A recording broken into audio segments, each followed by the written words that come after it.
Rodrigo.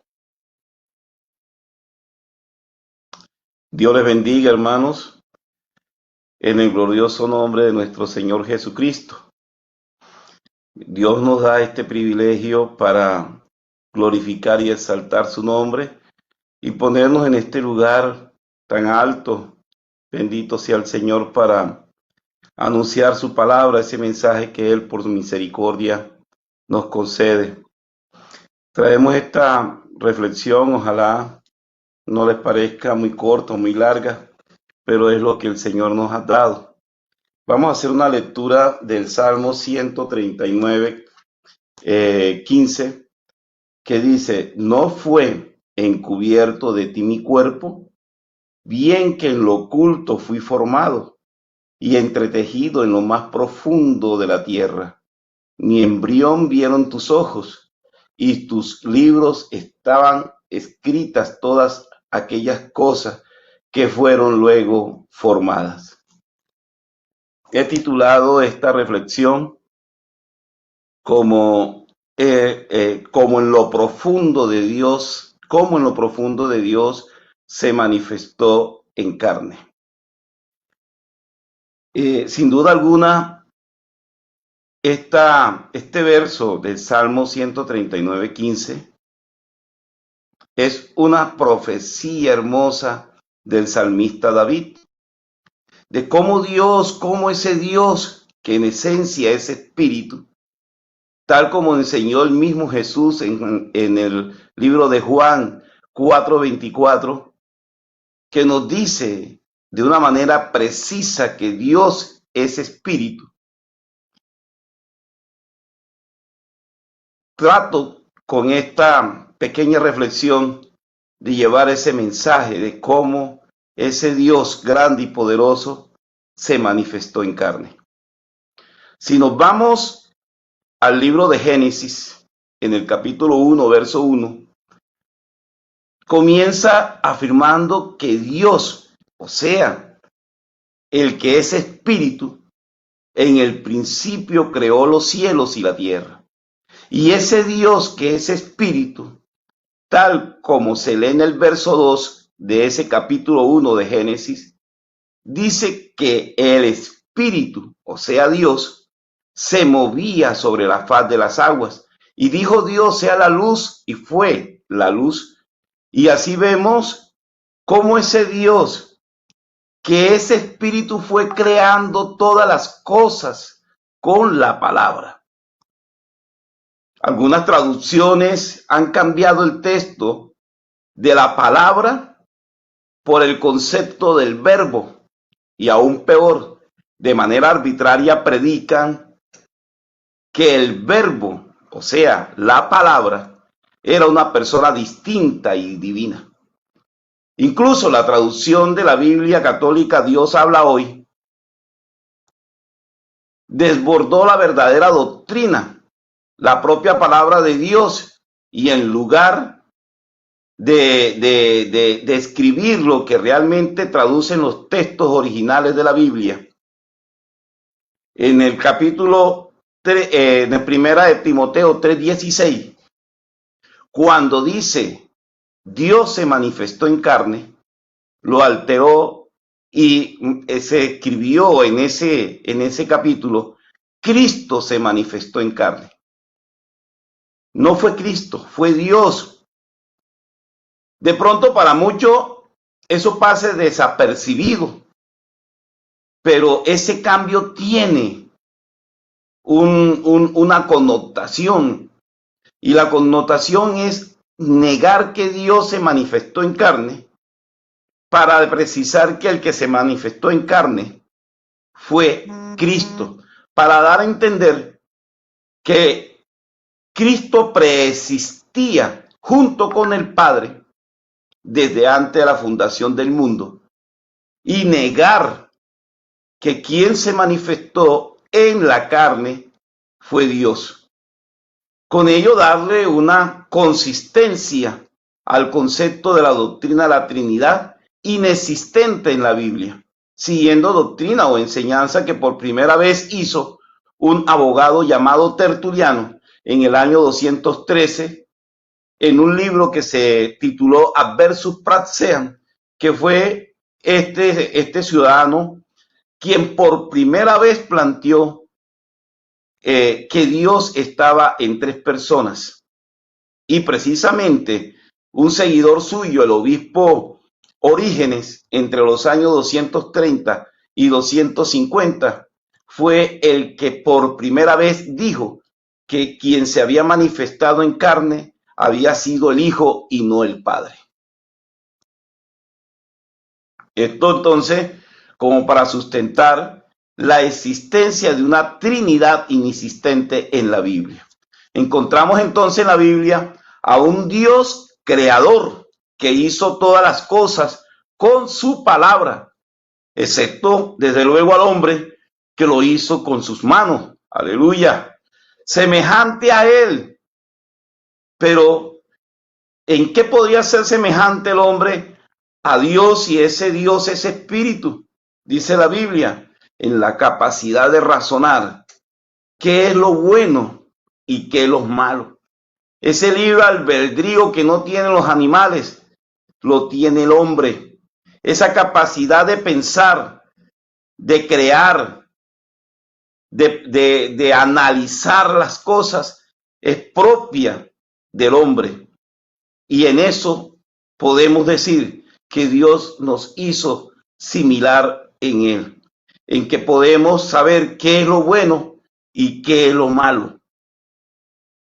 Entonces, ese Dios que es el creador de todas las cosas y semejante a él, no hay absolutamente nadie, sino solo a él. O sea, ese Dios que es espíritu, que es único, ese Dios que es espíritu creador de todas las cosas, en esa condición de creador, es el Padre, precisamente por ser el creador. De ninguna manera entonces podemos decir que el Espíritu y el Padre sean dos personas divinas y distintas. Eso es antibíblico y es lo que precisamente el mismo Dios ha podido precisar a través de la Escritura. Encontramos entonces en el Shema, que aparece descrito en Deuteronomio 6:4.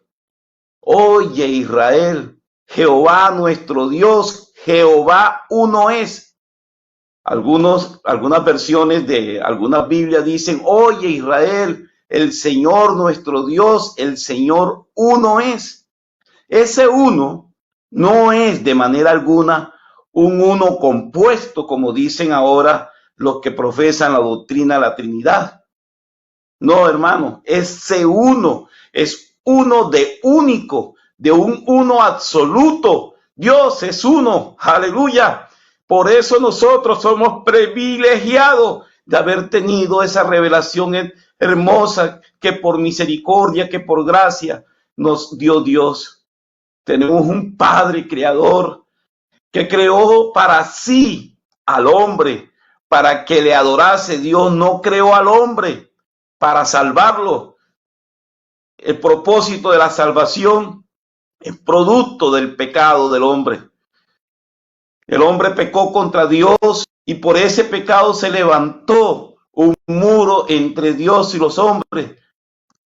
Ese muro llamado pecado hizo una separación entre Dios y el hombre, pero Dios se propuso un rescate del hombre a través del plan de salvación, ese plan que no surgió de manera intempestiva, así como porque de pronto sucedió algo en el camino, algo salió mal. No, esa salvación estaba en la mente de Dios antes de crear al mundo, porque esa omnisciencia de Dios ya le permitía conocer las cosas que iban a suceder aún antes de que sabía entonces que el hombre le iba a desobedecer, iba a rebelarse en su contra, que iba a pecar, que el diablo lo iba a herir de muerte.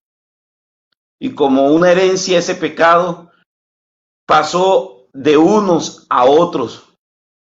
Esa herencia nos hizo pecadores por naturaleza y por consiguiente todos condenados y excluidos del reino de Dios. Por eso fue expulsado Adán del paraíso. Pero Dios, ese Dios, aleluya, que es amor, que es poder, que es salvación, ese Dios que es espíritu y que a la vez es el Padre eterno, había preparado el rescate, había preparado el pago de ese rescate, porque solo con su sangre el hombre podría ser redimido del pecado. Entonces, todo lo ocurrido antes de la manifestación de Dios en carne era sombra de lo que había de venir. Encontramos en el Salmo 49:7 y el capítulo 8. Salmo 49, versos 7 y 8, que dice: ninguno de ellos podrá en manera alguna redimir al hermano, ni dar a Dios su rescate, porque la redención de su vida es de gran precio y no se logrará jamás. Nadie era propicio, nadie estaba en condiciones de pagar el rescate por cada uno de nosotros. Era Dios mismo que tenía que manifestarse, que tenía que venir en un cuerpo que le permitiera pagar ese rescate, poder redimir al hermano, poder redimir a cada uno de nosotros para poder darnos la salvación. Vemos entonces que Dios escogió un pueblo para sí, escogió patriarcas y profetas para que estuvieran delante de su pueblo. Dios mismo lo ungía del poder de lo alto para tomarlo como instrumentos de servicio a fin de conformar para él un pueblo, aleluya. Un pueblo que le fuera propicio, un pueblo que asentó en tierra fructífera. A lo que solamente él le pedía era fidelidad, pedía santidad, le pedía lealtad, le pedía la honra, le pedía la gloria, su reconocimiento y la alabanza a ese Dios único y verdadero. Pero aún así el pueblo que veía las maravillas de Dios se perdía en el pecado. Dios dio fórmulas de sacrificios para que su pueblo pudiera limpiarse del pecado mediante el sacrificio y el derramamiento de sangre, pero sangre de animales, constituyendo entonces a esos animales como sustitutos suyos, pues el que debía morir era el hombre por causa del pecado. Pero se hizo entonces el sacrificio de la sangre a través de esos animales para que pudiese hacerse a través de esa práctica del sacrificio regularmente hecha una y otra vez la limpieza del pecado. Pero Dios había trazado ese rescate mediante un único sacrificio, aleluya, a través de una operación extraña. Así dice el profeta Isaías, una operación extraña en el capítulo 28, entre los versos 20 y 21. Algo sobrenatural tenía que ocurrir para que el hombre fuera redimido del pecado, que aún hoy lo han tenido que limpiarnos. Hoy el hombre no ha tenido esa proclividad a buscar a Dios. Y los que nos hemos acercado a Él con un corazón contrito y humillado, hemos tenido una revelación divina. A ese hombre que no ha conocido a Dios le parece imposible que Dios mismo se haya manifestado en carne, que Dios mismo haya venido por nosotros en el rescate. Sí, hermanos, tenemos un Dios todopoderoso. Un Dios que está enfrente de la batalla, un Dios que está delante nuestro como poderoso gigante. Si nuestro Dios no está al frente de la batalla, no sería de ninguna manera un Dios todopoderoso. Miremos la historia de David y la historia de Saúl. A Goliat no lo derrotó el rey Saúl, lo derrotó David, un pequeño hombre que Dios escogió y se enfrentó a aquel y lo derrotó, a quien todo el mundo temía. Y a partir de allí el pueblo lo reconocía a David, la grandeza en esa batalla que tuvo. Y entonces el pueblo en agradecimiento cantaba cuando Saúl hirió a sus miles y David a sus miles, lo que generó entonces en Saúl un contra David. Pero fue producto de que él mismo iba a enfrentar al rey, al enemigo, a ese gran gigante. Lo hizo en su defecto David. Y fue David el que le ganó la batalla. Y entonces el pueblo le reconocía esa victoria. Y sucedió con cada uno de los reyes que iban al frente de batalla. Ellos llegaban victoriosos, entraban a su ciudad y el pueblo le reconocía. Así es nuestro Dios, hermanos. Ese Dios que es poderoso en batalla, ese Dios que es grande y sublime, está al frente peleando por nosotros. Y en esa condición de Dios vino a nuestro rescate y no mandó a otro a pelear la batalla, porque si hubiese sido así, no tendríamos enfrente nuestro a un Dios todopoderoso. Es por ello, hermano, que en los tiempos de Dios se tenía que cumplir ese proyecto de salvación, ese rescate del hombre por obra directa del mismo Dios. Recuerda, hermano, solo hay un Dios, el Padre, que en esencia o en su naturaleza es espíritu, porque Dios es espíritu. Dios habló por sus profetas y por los salmistas. Vemos cómo en el libro de Isaías, capítulo 43,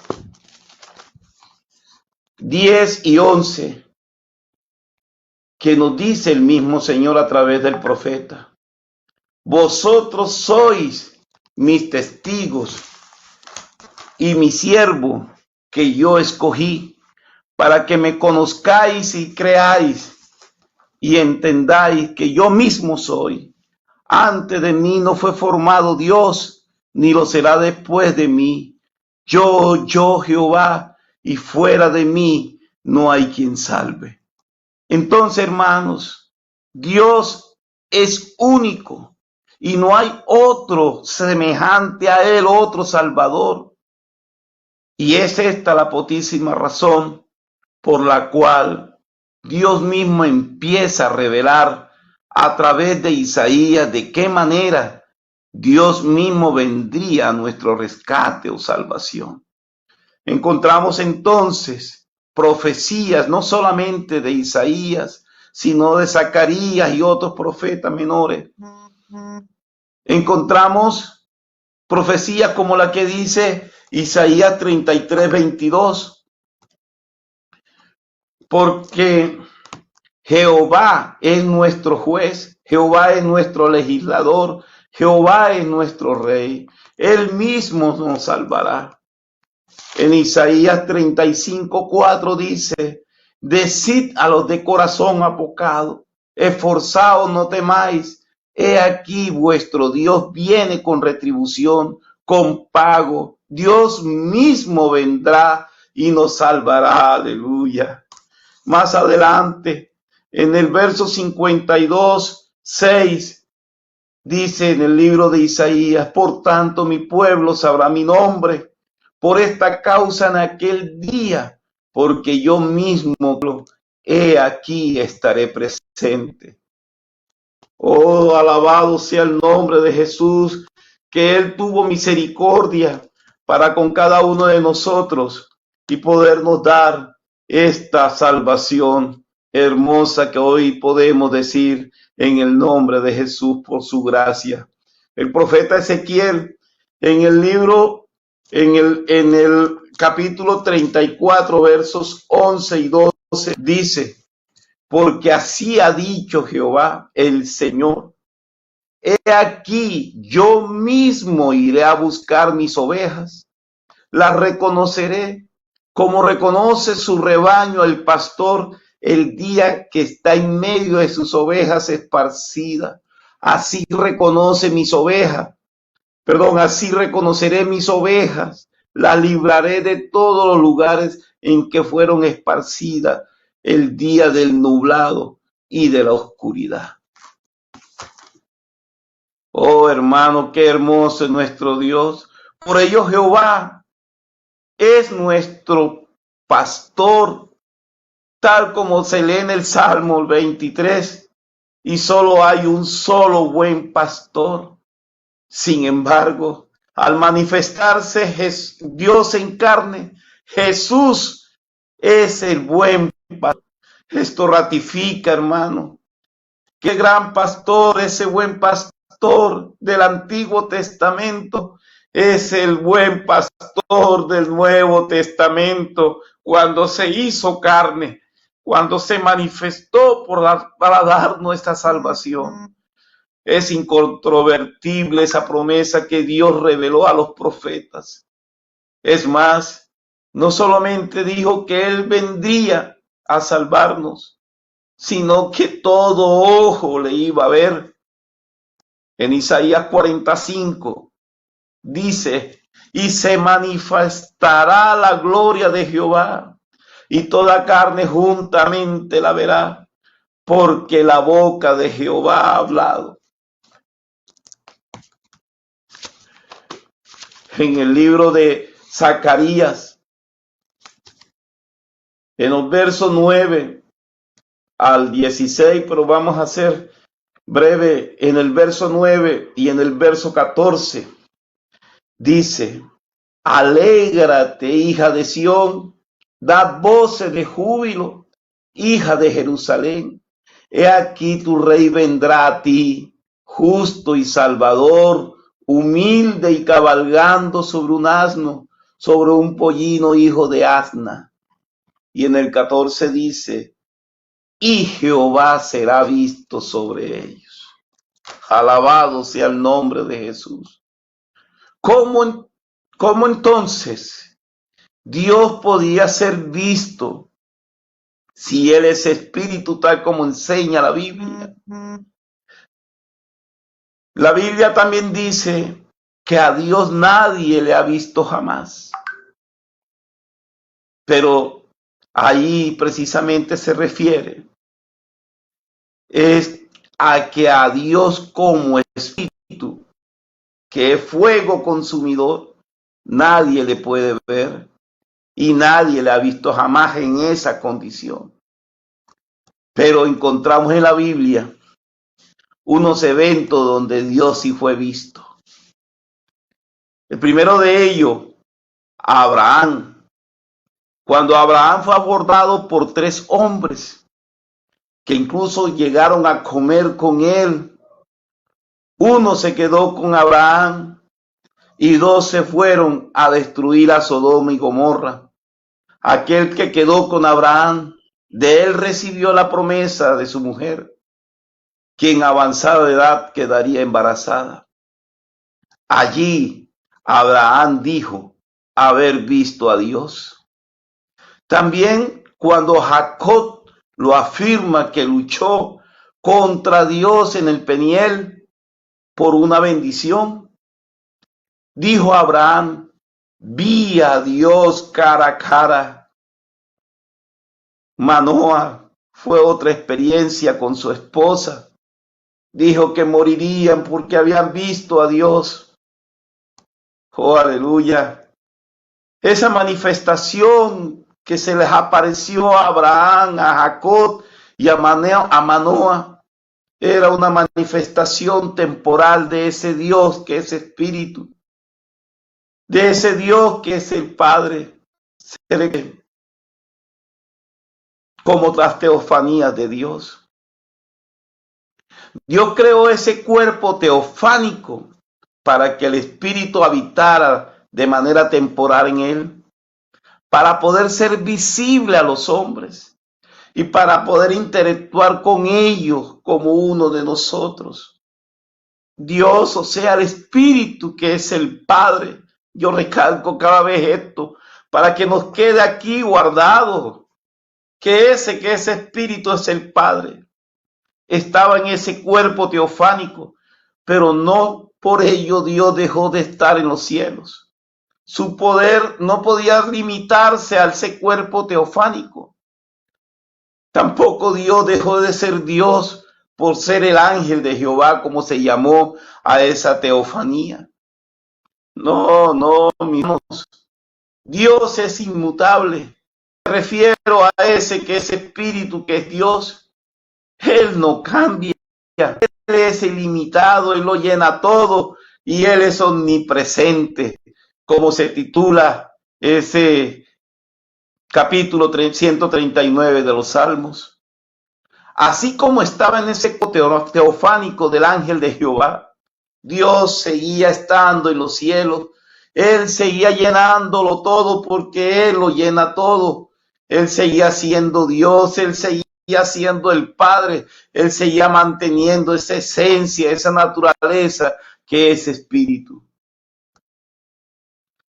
De esta manera, hermanos, Dios mismo había mostrado entonces a través de la teofanía de Jehová cómo era posible que Él nos rescatara.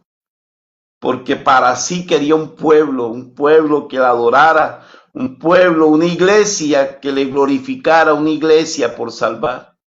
Y ese rescate solo sería posible cuando Él viniera por sus ovejas, por su pueblo, por ese pueblo por el cual Él quería salvar.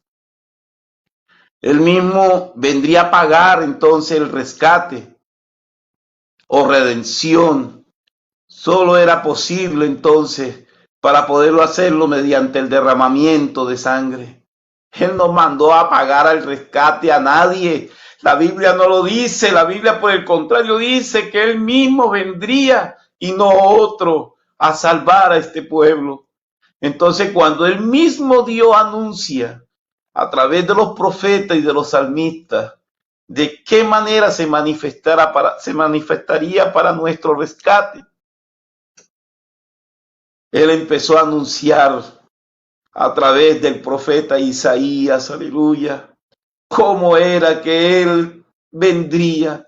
Y es por eso que allí en el libro de Isaías capítulo 7, verso 14 y el 9, verso 6, dice que Él vendría naciendo como hijo de una mujer de la simiente de David.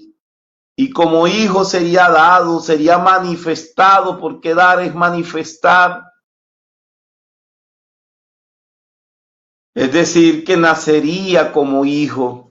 Pero ese que iba a nacer como hijo es el Emmanuel, que traducido es Dios con nosotros. Y óigalo bien, hermano, Dios con nosotros.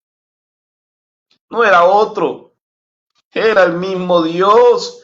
Y Él lo confirma en esa escritura para que la gente caiga en cuenta que no es otro, porque Dios es único, es uno. Ese que es espíritu es el Padre, está manifestado en carne. Él lo confirmaba para que la gente no se equivocara, no se dejara llevar por corrientes de corrupción doctrinal,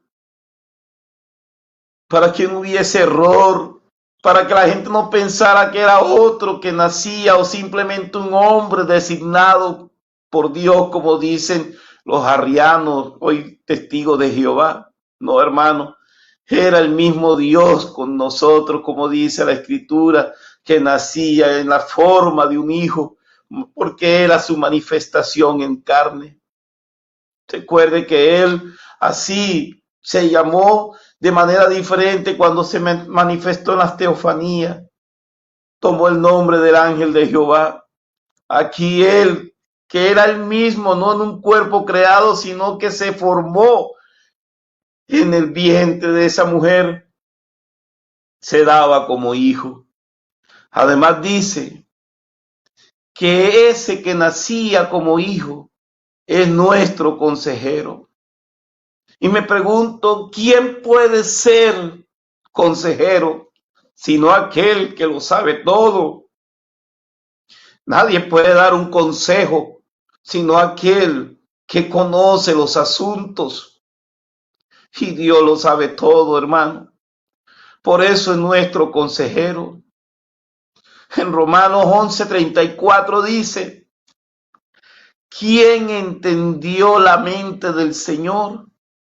¿O quién fue su consejero?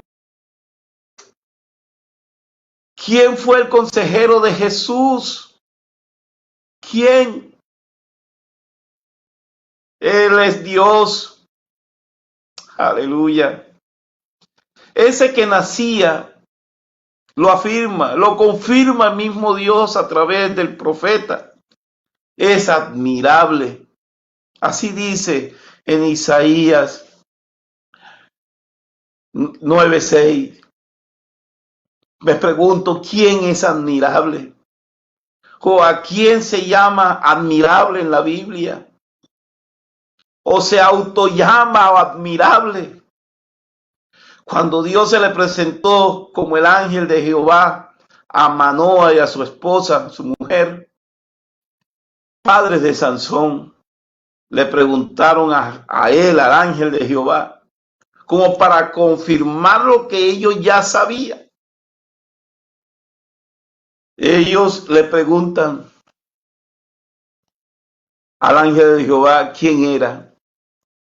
Y el ángel de Jehová le respondió, ¿por qué preguntas por mi nombre, que es admirable? ¿Por qué preguntas por mi nombre, que es admirable? Y ese que nacería de María es admirable. Solo uno puede ser admirable. Ese Dios único que tenemos, que su nombre es Jesús. Ese que iba a nacer, también dice Isaías 9:6, es el Dios fuerte. La palabra fuerte en la Biblia, refiriéndose a Dios, es igual a decir Dios todopoderoso.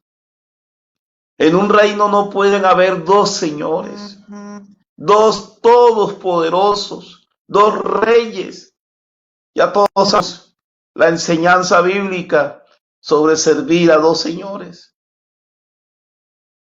No hay Dios, no hay dos Dios que sean todopoderosos. La Biblia enseña que el Dios todopoderoso es Jesús. Si podemos estudiar Apocalipsis 1:8 y el verso 4:8, cuando está identificando quién es aquel a quien hace referencia, es decir, identificando a Jesús, dicen que Jesús es el Dios todopoderoso, aleluya. Ese que iba a nacer es el Padre eterno, pero en carne, tomando forma humana para venir a nuestro rescate. Oiga bien, hermano, era el Padre eterno el que nacería. No como espíritu, porque Dios como espíritu no tiene origen. Y Él es desde el principio hasta el fin. Él es increado. Pero como Jesús, como hijo, sí tenía un principio. Ese principio fue el momento de su nacimiento, de su procreación en ese vientre y su nacimiento. Padre, solo hay uno. Dios, solo hay uno. Por eso en Efesios 4:6 nos dice, un Dios y Padre de todos. Y en el verso 29:3 de Mateo, el mismo Jesús dijo, no llaméis Padre vuestro a nadie en la tierra, porque uno es vuestro Padre, el que está en los cielos. Aleluya. Y ese, ¿quién fue el que bajó de los cielos? No fue el Hijo. En el cielo solamente hay uno, nuestro Dios el Padre, que es Espíritu. Pero, ¿cómo iba a ocurrir entonces ese evento sobrenatural que Isaías llama operación extraña?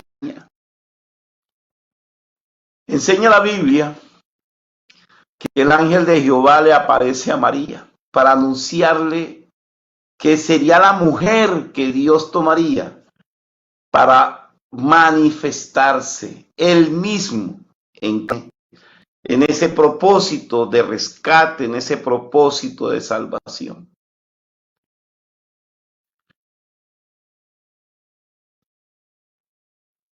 Ese propósito de salvación, aleluya, es el que el apóstol Pablo llama el misterio de la piedad en 1 Timoteo 3:16.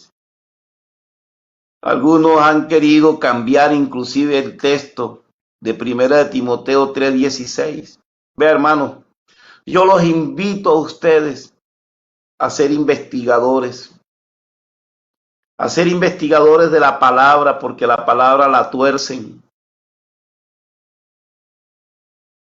Y si usted se dedica a esta actividad, seguramente va a ser formado a través del Espíritu Santo en esa forma de establecer lo que es.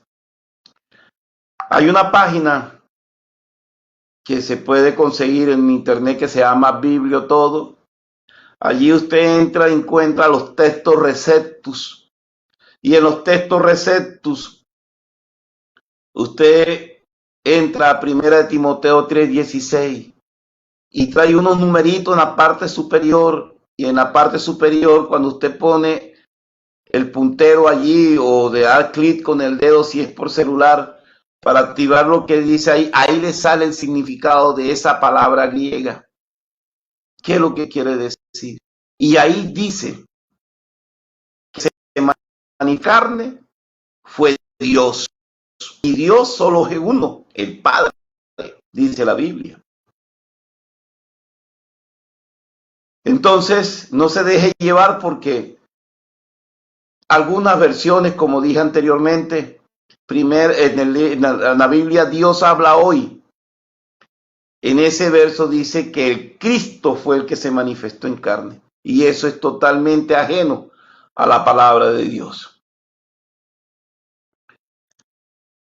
Refiere entonces la Biblia que el Espíritu de Dios no dice que el Padre, como una primera persona de la Trinidad, fue el que se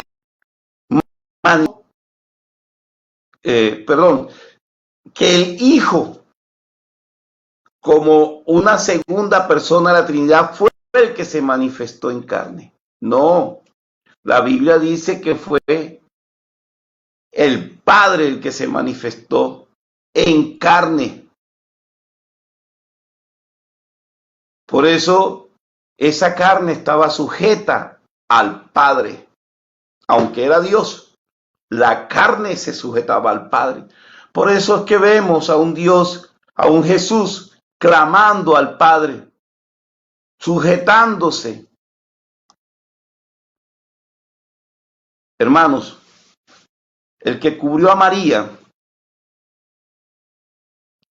fue el Espíritu Santo. Y se entiende entonces, sin hacer ningún mayor esfuerzo mental, que ese, porque cuando Jesús se refiere a ese que le cubrió, no se refiere al Espíritu, sino al Padre. Por eso es que vemos en ese verso que es el motivo de esta enseñanza, en el Salmo 139:15, cómo es que se produce ese fenómeno sobrenatural en el cual Dios toma una forma que es de carne para poder venir a salvarnos. Recuerden que la verdad siempre nos hace libre y esa verdad solo la revela Dios. Dice el Salmo 139:15, ¿no fue encubierto de ti mi cuerpo? Bien que en lo oculto fui formado y entretejido en lo más profundo de la tierra. Mi embrión vieron tus ojos y en tu libro estaban escritas todas aquellas cosas que fueron luego formadas. Lo más profundo de la tierra es entonces el vientre de María. Allá en lo profundo de ese vientre ocurrió el más maravilloso suceso. Dios formándose en carne sin dejar de ser Dios, sin dejar de ser el Espíritu y por consiguiente el Padre. Pues como Espíritu y Padre seguía en los cielos y lo llenaba todo con su omnipresencia, pero todo estaba hecho para que Él se manifestara en carne, dado por hijo, porque como los hombres eran de la simiente de David, pero como divino, era el mismo Dios manifestado en carne. Miremos lo que dice Efesios 4:9. Y eso que subió, ¿qué es? Sino que también había descendido primero a las partes más bajas de la tierra. El que descendió es el mismo que también subió por encima de todos los cielos para llenarlo todo. Hermanos, los católicos dicen que que Jesús descendió, que Dios descendió a los propios infiernos. No, ahí se está refiriendo es a su manifestación en carne. Ya por eso hacemos una relación entre entre el texto de estudio y este texto que aparece en el libro de Efesios. ¿Quién fue el que subió sino el que bajó? Y bajó a los lugares más profundos, que es el vientre de María. Es decir, que el que era impasible, porque como espíritu no sufre, no muere, no puede redimir a las personas porque la redención del pecado es a través de la sangre. Se hizo carne y llevó en él todos nuestros delitos, todos nuestros pecados, los clavó allá en la cruz, nos redimió por su sangre y nos rescató con su muerte y nos salvó por su gracia. Ese es el Dios que tenemos tan grande. Ese es el Dios todopoderoso que tenemos. Tenemos entonces en Jesús nuestro fiador, porque en Hebreos 7:22 dice, por tanto Jesús es hecho fiador de un mejor pacto. Jesús nos dio la garantía, su propia vida para pagar la deuda que usted y yo teníamos y que nadie, absolutamente nadie, podía pagar sino solamente Él. Él vino a nuestro rescate. Por ello Jesús es el sumo sacerdote porque ese sumo sacerdote nos convenía para salvarnos, porque ese sumo sacerdote era suficiente para nuestro rescate. Hermanos, Dios en su infinita misericordia llevó nuestros pecados allá en la cruz y al derramar su sangre pagó la deuda que nosotros teníamos y que nunca nadie podía pagar. Él se hizo carne, se formó en lo más profundo de la tierra, que es el vientre de María. Es un Dios de maravilla, un Dios de misericordia, un Dios de gracia, que hoy nos permite esta salvación tan grande. La gloria sea para nuestro Dios, nuestro Salvador, nuestro Redentor. Es importante, hermanos, que tengamos en cuenta que ese evangelio que viene en una línea del tiempo desde cuando los apóstoles empezaron a predicar a este Dios verdadero, es el mismo que hoy adoramos nosotros, hoy tenemos por Dios. Y lo digo para que tengamos en cuenta lo que dice Romanos 16:17. Mas os ruego, hermanos, que os fijéis en los que causan divisiones y tropiezos en contra de la doctrina que vosotros habéis aprendido y que os apartéis de ellos. Más adelante en Efesios 4:14 dice, para que ya no seamos niños fluctuantes, llevados por doquier de todo viento y doctrina, por estratagema de hombres que para engañar empiezan con astucia las artimañas de error. En 2 de Tesalonicenses 2:15 dice, así que hermanos, está firme y retener la doctrina que habéis aprendido, sea por palabra o por carta nuestra.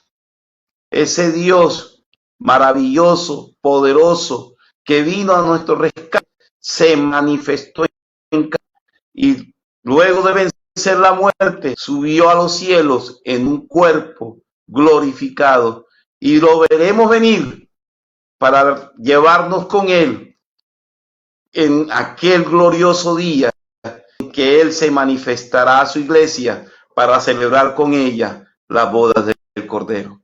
Estemos firmes, hermanos, porque a la iglesia han llegado algunas doctrinas que han desviado el camino correcto de salvación. Dios les bendiga.